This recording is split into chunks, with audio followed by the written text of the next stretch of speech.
नमस्कार, आपका स्वागत है श्रीमती मोहरी देवी तापड़िया गर्ल्स कॉलेज के इस यूट्यूब चैनल में। आज हम केमिस्ट्री क्लास में जो टॉपिक आपके डिस्कस करने वाले हैं वो है सम इम्पोर्टेंट क्वेश्चन आपके 2020 क्वेश्चन पेपर। आज अपन इसमें कुछ ऐसे इम्पोर्टेंट क्वेश्चन की यहाँ पर जो बात करने वाले हैं जो आपके 2020 जो पेपर था उसमें आपके आए थे। यहाँ पर देखिए बात करें जनरली जो आपके क्वेश्चन हैं वो रिपीटिवली एग्ज़ाम के अंदर हैं, वो एक के बाद एक रिपीट होते रहते हैं। तो उसी से रिलेटेड आज जो अपना इसमें वीडियो का सेगमेंट रहेगा। तो अपन स्टार्ट करते हैं। तो इसमें फर्स्ट क्वेश्चन आपकी इसमें बात करें तो आपकी दे रखा है आपके श्रोडिंगर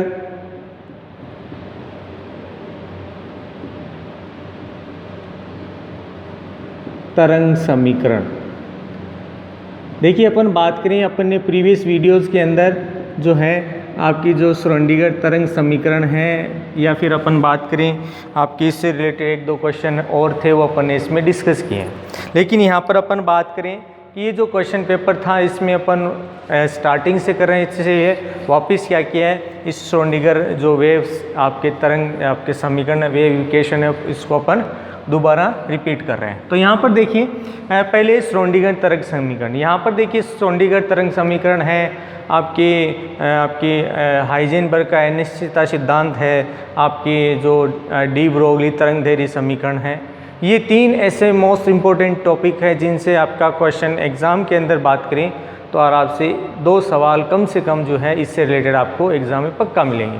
तो सबसे पहले अपन श्रोडिंगर, तो श्रोडिंगर वाले में ज़्यादातर आपकी श्रोडिंगर की जो आपकी समीकरण है उसी से रिलेटेड सवाल आता है। इसके अलावा कोई सवाल बनता है तो आपकी जो श्रोडिंगर इक्वेशन है वो हाइड्रोजन स्पेक्ट्रम के लिए बात करें या फिर आपकी जो वन डायमेंशन आपका एक विमीय जो आपका श्रोडिंगर है उसके लिए इक्वेशन है वो पूछा जाता है। और आज अपन यहाँ पर जो लिखने वाले हैं वो 3 डायमेंशन जो आपका श्रोडिंगर इक्वेशन का है उसी से रिलेटेड। तो यहाँ पर देखिए बात करें तो इसका सिर्फ आज अपन सिर्फ और सिर्फ इक्वेशन लिख रहे हैं। तो d square psi d x square plus d square psi d y square plus d square psi d z square. यहाँ तक देखिए बात करें तीनों डायमेंशन ही लिखे हैं, सिर्फ मैंने इसी में ऐसा कुछ अलग नहीं लिखा है। प्लस यहाँ पर 8 pi square m upon h का स्क्वायर। जहाँ तक बात करें ये जो है आपके 3 डायमेंशन रूप है। साई स्क्वायर में अपन बात करें ये आपके इलेक्ट्रॉन से रिलेटेड प्रायिकता मान है। ये किसी आपके एटम कह दें, मॉलिक्यूल कह दें या किसी तरंग कह दें, ये उसके लिए द्रव्यमान है। और ये एक आपका जो नियतांक है जिसको अपन कई बार प्लांक नियतांक के नाम से भी जानते हैं उसके रूप में लिखे। ई इसकी ऊर्जा है और इसमें वेग v और इक्वल्स टू 0 कि ये जो आपका वैल्यू है वो लगभग पूरा का पूरा क्या है 0 के इक्विवेलेंट आपको देखने को मिलता है। ये आपके श्रोडिंगर की तरंग समीकरण कहलाती है। देखिए इसकी व्युत्पत्ति है उससे रिलेटेड बहुत रेयर सवाल आया भी नहीं है, लेकिन फिर भी अपन बात करें जो मेन क्वेश्चन आपका वो यहीं से पूछा जाता है। यहीं से इसमें एग्ज़ाम से आपके न्यूमेरिकल भी हैं वो भी इसी तरह से पूछा जाता है। किसी आपको अलग अलग मान दे देंगे और उसके आधार पर पूछेंगे कि इसके लिए जो तरंग समीकरण आपके श्रोडिंगर तरंग समीकरण मान क्या होगा वो पूछा जा सकता है।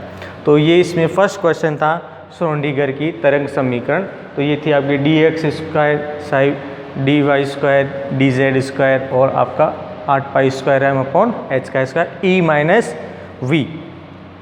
ये आपका क्या कहलाता है, श्रोडिंगर समीकरण कहलाता है। तो ये था इसमें फर्स्ट क्वेश्चन। अब देखिए इसमें आपका जो सेकंड क्वेश्चन दे रखा है उसका नाम है वीन का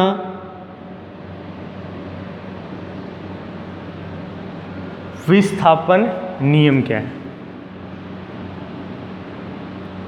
अब यहाँ पर सुनना है वीन का विस्थापन नियम। देखिए विस्थापन से पता चल रहा है कि क्या हो रहा है, अदला बदली हो रही है, मतलब कोई किसी को हटा रहा है। तो यहाँ पर देखिए क्या बताया गया है कि किसी अधिकतम एक क्रमीय जो विस्थापन है उसमें आपकी जो तरंग का मान है, यानी जो आपका लैम्डा वैल्यू है, वो तापमान के व्युत्क्रमानुपाती होता है। क्या बताया है कि किसी भी आपकी अधिकतम वर्णक्रमीय, मतलब इसमें जितने से ज़्यादा से ज़्यादा जो आपके कलर्स हैं उनका जो क्रम व्यवस्थित हो, उसमें जो आपका विस्थापन होता है, विस्थापन में उसकी जो तरंग दैर्घ्य है वो उसके तापमान, इसके क्या होगी, व्युत्क्रमानुपाती रूप से क्या होंगी, व्यवस्थित रहेंगी, जिसको अपन ने लैम्डा 1/T। अब देखिए इसमें अपन कॉन्स्टेंट हटाते हैं तो अपन इसको जो है अपन lambda maximum T equals to B। यहाँ पर बात करें, यहाँ पर एक तरह का क्या है, आपका नियतांक है। तो ये इसमें वीन विस्थापन नियम कहलाता है, जिसमें क्या है कि अधिकतम वर्णक्रमीय विस्थापन पर आपका जो तापमान है, आपका तरंग दैर्घ्य है, वो तापमान के क्या होता है, व्युत्क्रमानुपाती रूप से होता है। और उसमें ये इस तरह से आपका संबंध देखने को मिलता है। और ये इसमें आगे इसका एक्सप्लेनेशन है, जिसमें B आपका क्या है, यहाँ पर नियतांक है। तो दोनों को थोड़ा सॉल्व करते हैं तो ये वैल्यू आपको यहाँ पर देखने को मिलती है। तो ये कहलाता है वीन विस्थापन नियम, जिसके आधार पर अपन जो है आपके तापमान और आपकी तरंग दैर्घ्य उसके बीच का संबंध बताते हैं। इसके बाद सुने थर्ड क्वेश्चन आपके दे रखा है, हालांकि है तो बहुत इजी क्वेश्चन, फिर भी कई बार है एग्ज़ाम में अपने इससे रिलेटेड पूछा जाता है तो आपके आसान नहीं रहता। पूछा क्या है, LCAO,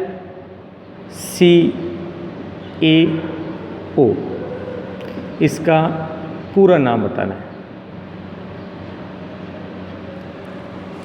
पहले तो बात करें कि ये जो है आपका नाम, ये कहाँ देखने को मिलता है। तो आपके जब अपन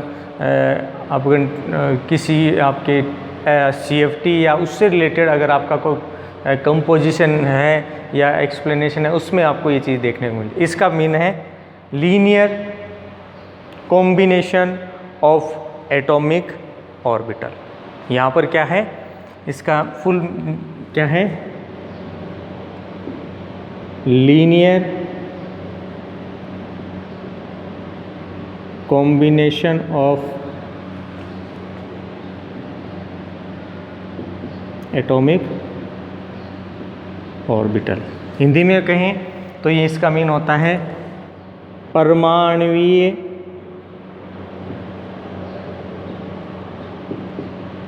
कक्षकों में परमाणुओं का रेखीय संयोग।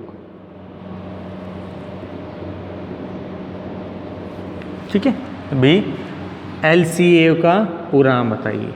तो ये क्या हो गया, linear combination of atomic orbital, परमाणुीय कक्षकों का रेखीय संयोग। तो इसमें ये थर्ड क्वेश्चन था जिसमें आपको पूरा नाम लिखना था। तो ये इसमें था थर्ड क्वेश्चन। फर्स्ट अपन ने श्रोडिंगर इक्वेशन देख लिया, सेकंड आपका वीन का विस्थापन नियम हो गया, और थर्ड आपके हो गया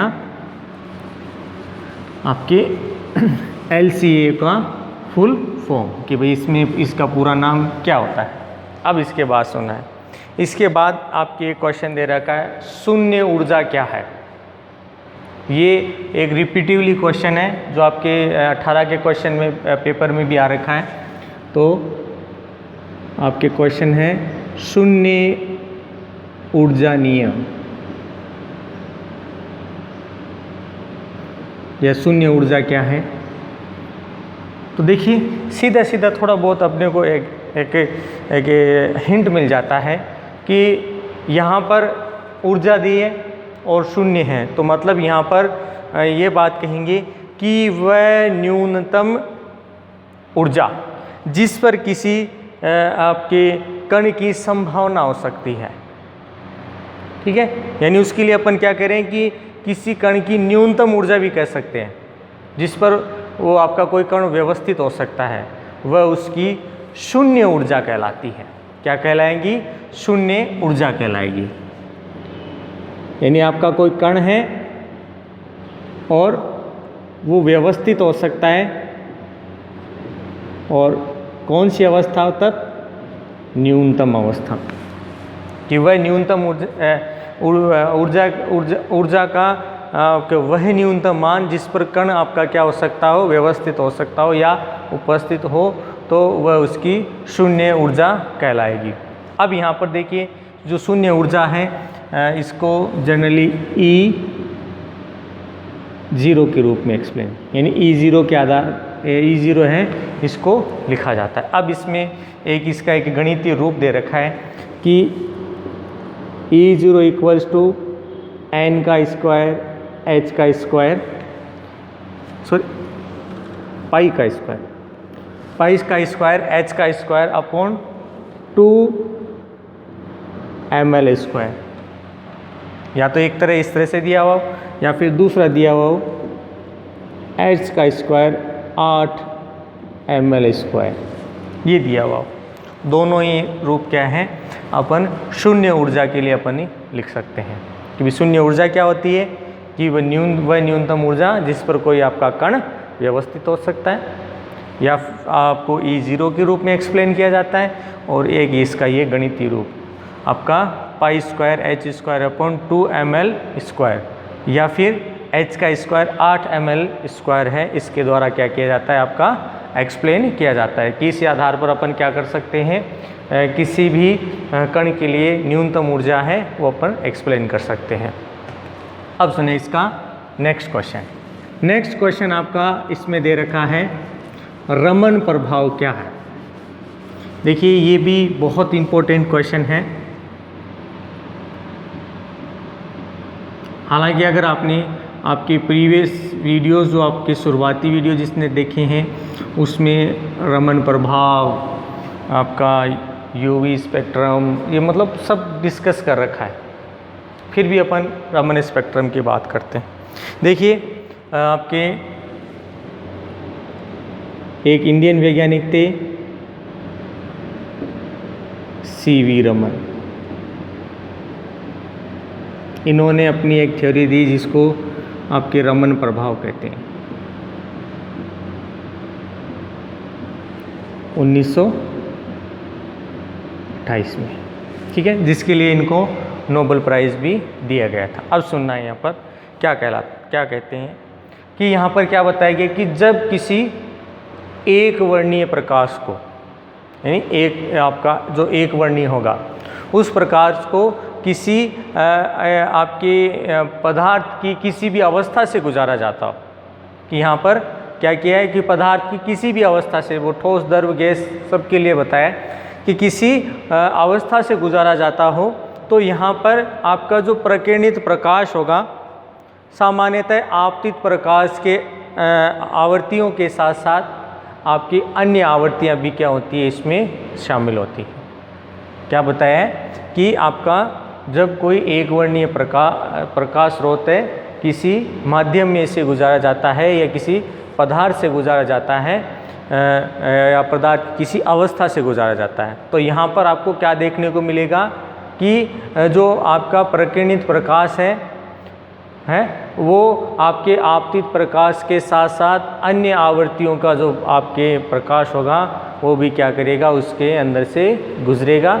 मतलब उसके साथ साथ अन्य आपके जो आपने एक वर्णीय प्रकाश की जो आवृत्ति वाला आपका तरंग दैर्ध्य वाला कह दें, या आवृत्ति वाला जो प्रकाश डाला है, उसके अलावा भी अन्य आवृत्तियों के प्रकाश भी उपस्थित होते हैं, और ये प्रभाव आपका रमन प्रभाव के नाम से जाना जाता है। देखिए अपन बात करें, शॉर्ट क्वेश्चन के रूप में दे रखा है, इसलिए अपन इसको ज़्यादा डिस्कस नहीं कर रहे।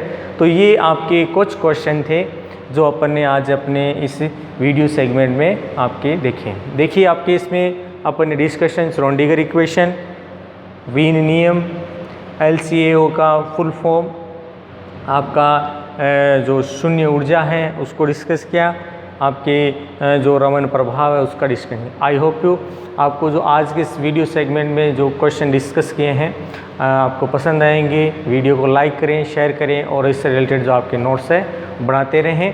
और इस वीडियो देखने के लिए धन्यवाद।